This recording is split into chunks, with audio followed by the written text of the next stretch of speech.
López Obrador quiere dar amnistía a los criminales. López Obrador nos dijo que iba a darle amnistía a los criminales. No se puede plantear una amnistía como se pretende por parte de Morena.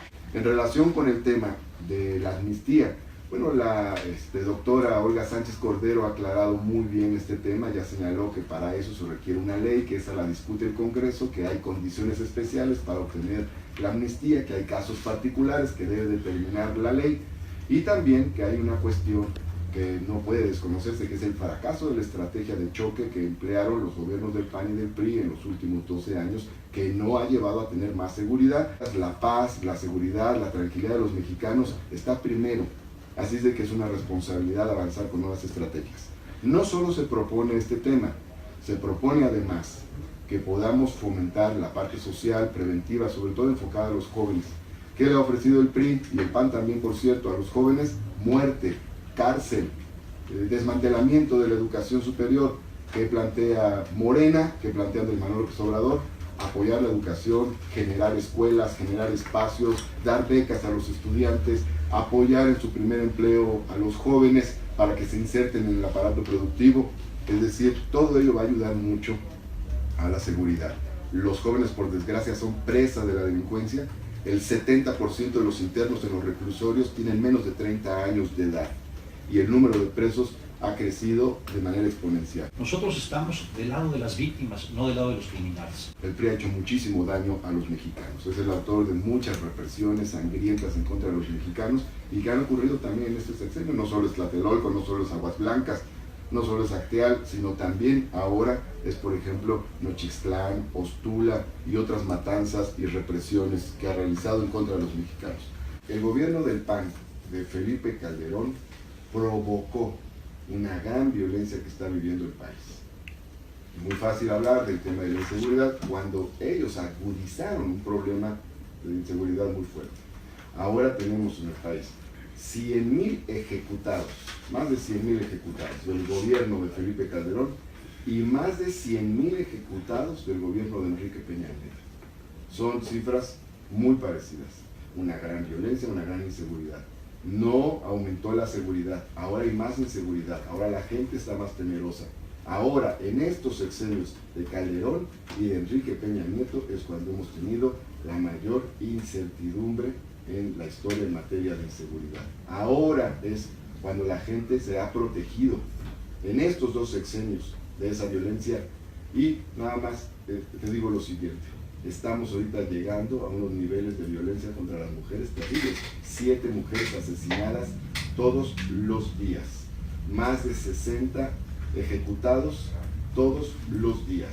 Es decir, tenemos un grave problema de violencia y de inseguridad agudizado en las administraciones del PAN de Felipe Calderón y en la administración del PRI de Enrique Peña Nieto. Yo recuerdo la primera marcha en la que yo he participado en mi vida fue una marcha contra la inseguridad creciente en la Ciudad de México durante el gobierno de Andrés Manuel López Obrador. Recuerdo que en ese momento fue la gran explosión de la inseguridad en la capital del país. O sea, en el sexenio que tuvo Andrés Manuel López Obrador aquí en la Ciudad de México también hubo esta violencia en la Ciudad de México. Por eso salimos a las calles 2 millones de mexicanos y por eso López Obrador se espantó tanto que empezó a acusar a los manifestantes, los descalificó, les llamó todo tipo de cosas y no aceptó su responsabilidad.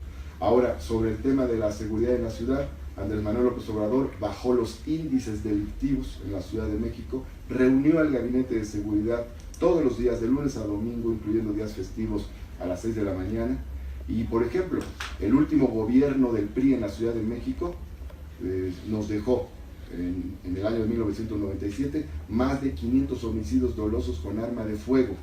De ahí bajamos a 300, es decir, bajó en un 40% la cifra de esos homicidios. Ahora, con el gobierno de Mancera, candidato del PAN, regresamos otra vez a los 500 homicidios dolosos con arma de fuego. Andrés Manuel puede tener discrepancias con manifestantes. El problema, lo grave no es eso, lo grave es que el PRI le dispara a los manifestantes, como lo ha hecho a lo largo de toda su vida y lo sigue haciendo en este sexenio. El López Obrador humilde que conocimos hace 20 años, ya no está ahí. Hay que preguntarle cuántas flotillas de Suburban lo acompañan ahora. Sobre el asunto de la Suburban, no, pues mira, nada más te aclaro que son vehículos para trasladarse al interior del país, a diferencia de los priistas, empezando por Peña Nieto, que se trasladan en aviones presidenciales de 7.500 millones de pesos o helicópteros privados u otras formas de lujo.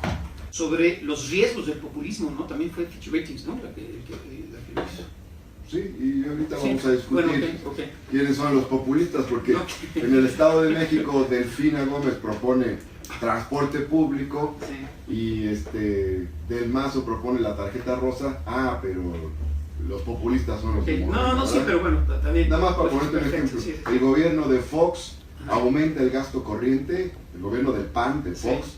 se gasta el dinero de los excedentes petroleros en gasto corriente, mientras Andrés Manuel en el mismo periodo baja el gasto corriente, sube el gasto de inversión.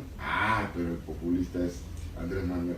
Nada más para ponerte un par de ejemplos, pero hay más en el camino, hay más Bien. ejemplos al respecto. Entonces, Que también podemos rebatir, por supuesto. por el contrario, bueno, por ejemplo, ya que habla la representante de Anaya, Anaya va a Puebla y dice, borrón y cuenta nueva, se desconocen los adeudos del pago de la luz.